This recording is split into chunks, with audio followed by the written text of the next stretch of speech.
Oke guys, balik lagi di channel saya.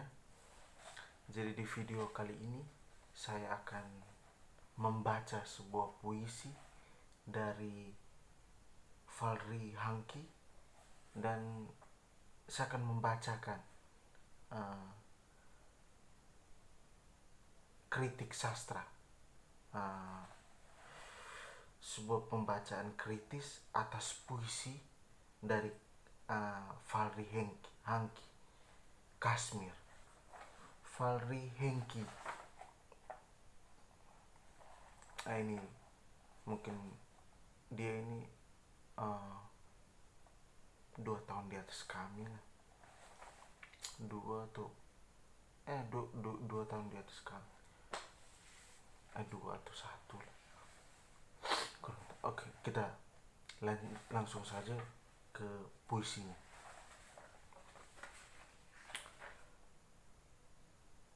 Kashmir. Suaramu merintih tak berperi. Bilakah aku menangisimu? Kashmir, seniman lara, tubuh yang tak terurai. Engkau ke jiwa yang kerap berteriak itu. Tubuhmu menjadi santapan serigala kota siang malam. Kulihat remah-remah tulangmu di pohon bambu itu, pasti muntahan dari mulut lebar dengan taring tajam. Para pengeruk alas rumahmu, kemanakah harmoni yang menggema, yang gaungnya mendamaikan jiwa-jiwa rapuh di seberang. Ada kata yang tak terucap, banyak nada yang tak lagi berbunyi, yang dahulu sempurna kini lenyap entah kemana. Kisah hidup tempatmu menyatu bersama alam telah gersang, bahkan berlubang. Semula aku berhasrat berjumpa, hendak melantunkan melodi masa kecil. Aku rindu kawan pada masa mudamu, alammu.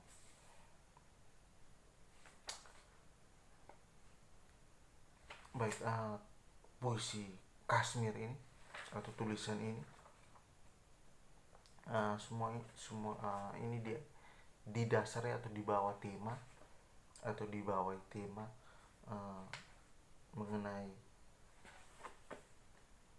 ingat 65.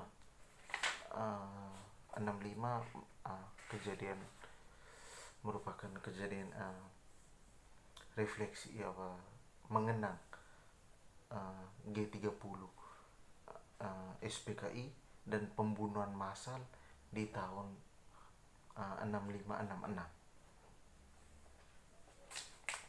Kashmir dari Valri Hangki. Dan sebuah kritik sastra, sebuah pembacaan kritis atas puisi Kashmir karya Valri Hangki. Ini ditulis oleh Dimas Rajalewa. Dari memori ekologis menuju kerinduan asali. Dari memori ekologis menuju kerinduan asali.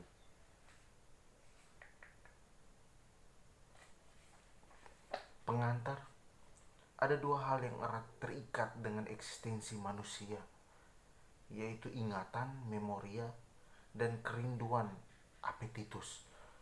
Ingatan menghubungkan manusia dengan dimensi waktu lampau, sedangkan kerinduan memberi visi yang memungkinkan manusia memproyeksikan dirinya menuju masa depan. Kedua dimensi waktu itu sebenarnya merupakan bagian tak terpisahkan dari adaku yang sekarang, present. Manusia aktual yang selalu hidup dalam interioritas batin, sekaligus menyata dalam setiap ekspresi dan kerja. Manusia aktual eksistensial adalah substansi sekaligus subjek yang bergulat dengan warisan sejarah demi mewujudkan satu kerinduan akan sesuatu yang lebih sempurna kelak bersama dengan yang lain yang saling mengadakan. Refleksi tentang historisitas manusia adalah permenungan mendalam tentang sebuah dialektika yang melalui proses integrasi, desintegrasi, dan integrasi kembali, sebentuk penyempurnaan diri dari waktu ke waktu. Bahasa memainkan peran penting dalam ekspresi dialektis dari permenungan tentang historisitas manusia. Bahasa yang diaplikasikan khusus dalam karya sastra adalah sebentuk medium perawatan nilai dan makna.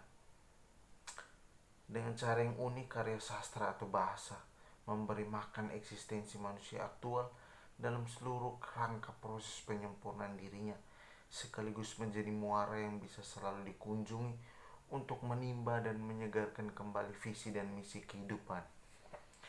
Puisi Kashmir, karya Valery Henke, adalah sebuah karya yang di dalamnya bisa ditelusuri ekspresi-ekspresi sebagai lambang sebuah proses dinamika kesadaran, bertolak dari dinamika batin yang merenungkan ingatannya dan menghasilkan sebuah kerinduan yang mendalam akan suatu cita hidup. Itu pengantar dari tulisannya, dari memori ekologis menuju kerinduan asali. Memori ekologis, ingatan akan ekologis ini berkaitan dengan lingkungan. Ingatan tentang lingkungan. Tadi dikatakan di pengantar bahwa ingatan menghubungkan manusia dengan dimensi waktu yang lampau. Ingatan menghubungkan manusia dengan dimensi di waktu lampau. Ya, semacam memori. Ya, memori ingatan. Memori ekologis menuju kerinduan asali. Kerinduan asali. Kerinduan yang asali. Kerinduan yang utuh. Kerinduan akan kembali ke ingatannya itu. Kerinduan akan sesuatu yang belum dijamah, belum disentuh oleh sesuatu. Kerinduan yang merindukan akan hal yang sama. Mungkin kenangan akan begini. Ya, kerinduan asali.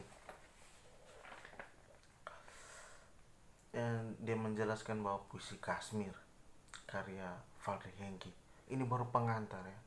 Karya Valery Henke ada sebuah karya yang di dalamnya bisa ditelusuri ekspresi sebagai lambang sebuah proses dinamika kesadaran. Artinya bahwa kesadaran itu muncul merupakan ada sebuah proses atau sebuah bagian dari ketika dia mulai memahami itu kesadaran yang dia katakan seperti ini. Ya, tidak menutup kemungkinan bahwa kita memiliki pendapat lain, bertolak dari dinamika batin yang merenungkan ingatannya dan menghasilkan sebuah kerinduan.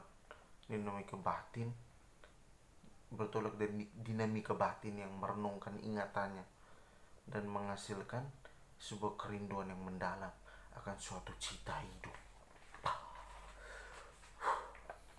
Oke, kita kembali ke puisinya dulu. Suaramu merintih tak berperi, bilakah aku menangisimu? Kashmir, seniman lara, tubuh yang tak terurai, engkau ke jiwa yang kerap berteriak itu. Tubuhmu menjadi santapan serigala kota siang malam. Kulihat remah-remah tulangmu di pohon bambu itu. Pasti muntahan dari mulut lebar dengan taring tajam. Para pengeruk alas rumahmu. Kemanakah harmoni yang menggema, yang gaungnya mendamaikan jiwa-jiwa rapuh di seberang? Ada kata yang tak terucap, banyak nada yang tak lagi berbunyi. Yang dahulu sempurna, kini lenyap entah kemana. Kisah hidup, tempatmu menyatu bersama alam, telah gersang bahkan berlubang. Semula aku berhasrat berjumpa, hendak melantunkan melodi masa kecil. Aku rindu kawan pada masa mudamu, alam. Oke, kita lanjut ke tulisan dari Dimas Raja Lewa. Ekspresivisme dalam karya sastra dan historitas manusia. ekspresivisme dalam karya sastra, dan historitas manusia. Manusia menjadi makhluk yang istimewa karena di antara segala yang bereksistensi, hanya manusia yang merupakan makhluk yang bersejarah. Hanya manusia yang menjadi pokok penulisan sejarah sekaligus yang membuat sejarah. Manusia adalah pembuat dan pelaku sejarah. Historisitas manusia ini bukan merupakan kebetulan atau fakta sampingan, melainkan hakiki. Historisitas itu menegaskan cara berada dan bereksistensi manusia. Ciri khas yang menonjol dari aspek historis manusia adalah kesadaran manusia akan dimensi historis eksistensi dan kesadaran akan dunianya. Sebab secara hakiki manusia merupakan yang ada dalam dunia. Historisitas manusia adalah kesadaran dalam waktu. Manusia menyadari dirinya di dalam waktu, ada tidak struktur dasar waktu, yakni sekarang, masa lampau, masa depan. Ada manusia sekarang ini sebenarnya memuat waktu lampau yang akan datang. Sekarang sudah memuat dalam dirinya yang lampau maupun yang akan datang. Karena masa lampau dan masa depan bersatu di dalam sekarang, ketika ketiga struktur dasar ini saling mempengaruhi dialektika penyempurnaan diri manusia. Sekarang adalah waktu untuk proses desintegrasi. Di masa lampau sudah terjadi integrasi sebetulnya. Yang dilakukan sekarang ini adalah untuk mempersiapkan sebuah integrasi kembali di masa depan. Di dalamnya manusia merefleksikan dirinya untuk menjadi lebih baik dari waktu ke waktu. Manusia mengungkapkan dirinya dengan cara yang berbeda-beda di dalam ketiga struktur dasar waktu tersebut. Pengungkapan diri sekarang ini memiliki tujuan yang hendak dicapai pada waktu yang akan datang, sekaligus sebuah refleksi dan evaluasi atas apa yang sebelum telah diungkapkan pada masa lampau. Di dalam studi sastra gerak ini secara khusus dipelajari dalam teori ekspresivisme yang berusaha menganalisis perubahan pengungkapan kesadaran dari waktu ke waktu. Teori ini memandang karya sastra sebagai tempat pengungkapan perasaan, pikiran, cita-cita, kesadaran, dan harapan manusia yang senantiasa berubah dari waktu ke waktu. Kemudian menganalisis alasan-alasan yang mempengaruhi dinamika pengungkapan diri manusia. Oke. Ekspresivisme dalam karya sastra dan historitas manusia. Ya, dia menjelaskan mengenai ekstensi manusia, keberadaan manusia itu sendiri, dan historitas manusia. Di sini historitas manusia adalah kesadaran dalam waktu, bahwa manusia menyadari dirinya di dalam waktu. Dia menekankan akan keadaan sekarang ini nih, menunjukkan atau mau menampilkan akan keadaan di masa lampau dan juga di keadaan di masa depan. Ya, kembali lagi dia menekankan bahwa ketika kita melihat kembali masa lampau, itu kita sementara untuk ke masa depan tuh ya mempelajari tentang masa lampau untuk sesuatu di masa depan terjadi di waktu yang sekarang. Terjadi di waktu yang sekarang kan. Ya, kita mengulang masa lampau. Itu dan itu menurut dia merupakan sebuah ekspresivisme dalam sebuah karya. Ya, menyadari dirinya di dalam waktu. Dia menegaskan lagi bahwa manusia mengungkapkan dirinya dengan cara yang berbeda-beda di dalam ketiga struktur dasar waktu tersebut. Pengungkapan diri sekarang memiliki tujuan yang hendak dicapai pada waktu yang akan datang. Ya, setiap orang memiliki mengungkapkan ekspresi jiwanya berbeda-beda, tapi semuanya itu tuh untuk sesuatu yang masa depan. Ketika kita melihat kembali kita masa lalu, kita melihat keadaan atau kejadian di masa lalu, mungkin yang bisa kita ambil atau kita pelajari kembali, dapat itu kan sebenarnya mau meluruskan atau menerangkan apa yang akan datang. Dikatakan lagi teori ini memandang karya sastra sebagai tempat pengungkapan perasaan, pikiran, cita-cita, kesadaran manusia yang berubah dari waktu ke waktu, kemudian menganalisis alasan-alasan mempengaruhi dinamika pengungkapan diri manusia. Kita kembali melihat kembali dan kita menemukan alasan-alasan atau menemukan apa yang bisa atau kita dapati dari pengalaman yang telah kita lalui. Setelah itu dia menjelaskan kembali bahwa ekspresi serta lambang dalam puisi Kashmir dan dinamika kesadaran. Ekspresi serta lambang dalam puisi Kashmir dan dinamika kesadaran. Dalam bukunya The Mirror and the Lamp, Romantic Theory and the Critical Tradition, M.H. Abrams menjelaskan bahwa suatu karya sastra dapat didekati dengan menitik beratkan perhatian pembacaan pada pengarang karya sastra, antara lain terhadap proses kreatif penciptaan sebuah karya sastra dalam studi biografis, tetapi juga bentuk-bentuk pola-pola emosional yang terjadi dalam karya yang diciptakan. Yang ditekankan adalah perhatian pada keyakinan bahwa karya sastra adalah gambaran dunia batin pengarang yang dilambangkan dalam berbagai ungkapan serta simbol-simbol. Metode pengkajian ini disebut metode pendekatan ekspresivisme. Ekspresivisme yang digunakan dalam mengkaji puisi Kashmir tidak bersifat biografis, tetapi mengungkapkan pendekatan ekspresivisme tekstual. Ekspresivisme tekstual mengkaji eksplikasi suasana batin pengarang dalam membangun karya sastra yang dihasilkan. Puisi Kashmir diawali dengan suatu hentakan tanya sang penyair. Suaramu merintih tak berperi, bilakah aku menangisimu? Kashmir seniman lara, tubuh yang tak terurai, engkaukah jiwa yang kerap berteriak itu. Jadi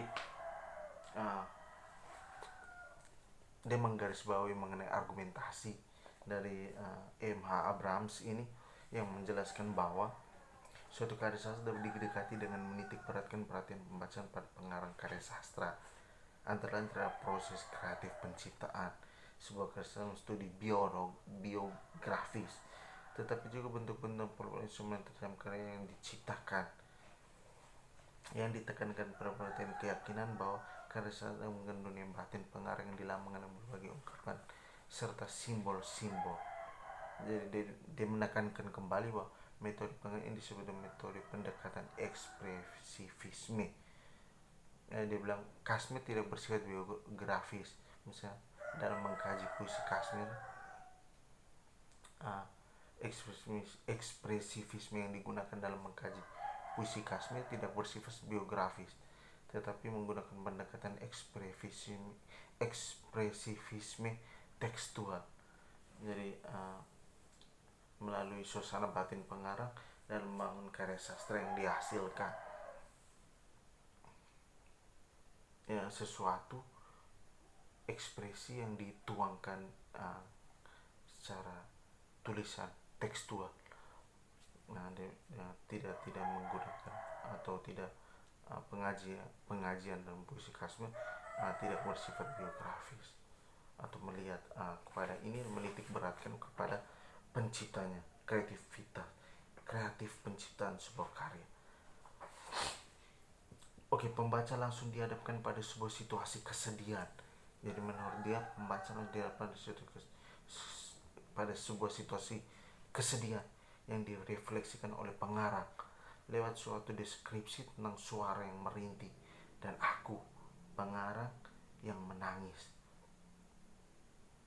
Oke, saya pikir mungkin kita bisa lanjut ke part 2 karena menurut saya tulisannya cukup banyak dan jika saya jelaskan per poin atau per paragraf mungkin ini akan memakan waktu dan menurut saya teman-teman akan mengalami suatu kebingungan karena ketika saya menjelaskan yang di depan atau ketika saya mulai berlangkah ke poin yang berikutnya, teman-teman akan bingung atau mengalami suatu poin di sebelum ini poin maksudnya apa ya, sebelum poin ini maksudnya apa. Jadi mungkin kita akan lanjut atau kita akan sambung di video atau part yang berikutnya.